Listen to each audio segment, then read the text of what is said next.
जाट राजनीति को लेकर पिछले कुछ दिनों से कई तरह के बवाल राजनीतिक गलियारों में चल रहे हैं।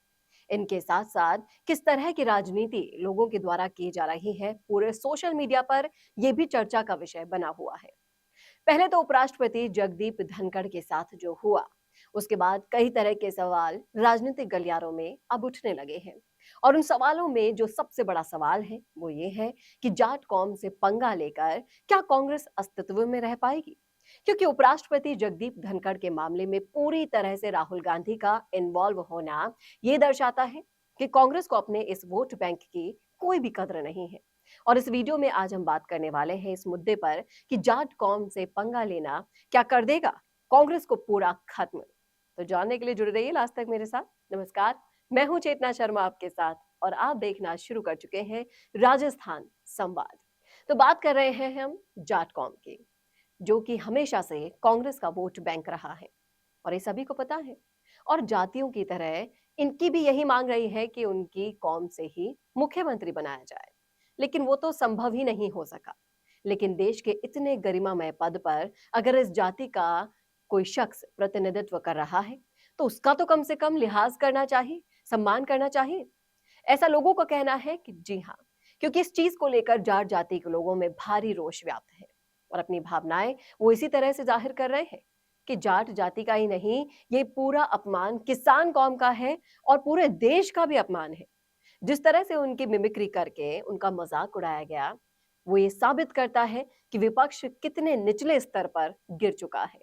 और उनके शिष्टाचार का जिस तरह से मखौल उड़ाया गया, उनके जमीन से जुड़े होने का जिस तरह से मजाक बनाया गया, वो सरासर गलत है। और ये जो हरकत की गई है ना, वो बिल्कुल गैर संसदीय है। इसे बर्दाश्त नहीं किया जाएगा। जाट समाज के लोगों का ये भी कहना है कि जिस तरह से उपराष्ट्रपति का मजाक उड़ाया गया, मजाक उड़ाने वाले लोगों में कांग्रेस के वो लोग शामिल थे, उस पर कोई भी इंसान अपने व्यवहार से बड़ा नहीं होता है।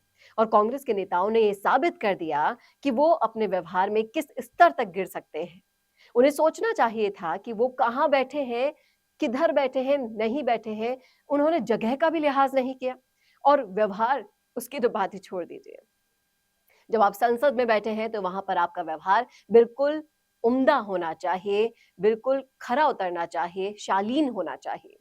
और कांग्रेस की तरफ से ऐसा बिल्कुल नहीं था, जो कि काफी दुर्भाग्यपूर्ण रहा। और अब जाट कौम ने ये फैसला कर लिया है कि इस बेइज्जती का बदला वो लेकर रहेंगे। जिन्होंने ये काम किया उन्हें सार्वजनिक रूप से माफी मांगनी होगी, नहीं तो बड़ा आंदोलन करने की चेतावनी जाट समाज दे चुका है। और जाट समाज मार्शल कौम से आता है।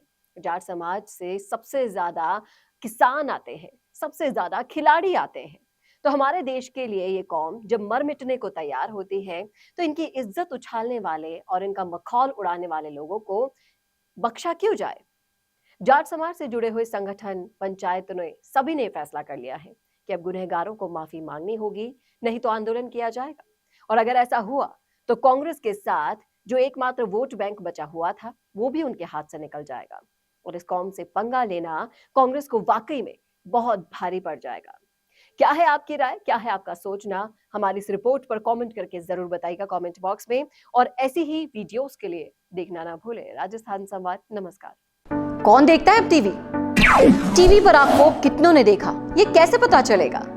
घर घर इंटरनेट पहुंचने के बाद अब सब कुछ है डिजिटल। आपका वीडियो कितनों ने देखा, ये हर पल आपको पता चलेगा, इसलिए डिजिटल मीडिया में बनाइए अपनी पहचान। 4.5 करोड़ से ज्यादा व्यूज और 3,27,000 से ज्यादा सब्सक्राइबर वाले राजस्थान के चैनल राजस्थान संवाद पर करवाइए कवरेज। ज्यादा जानकारी के लिए व्हाट्सएप करें 7339900549 पर।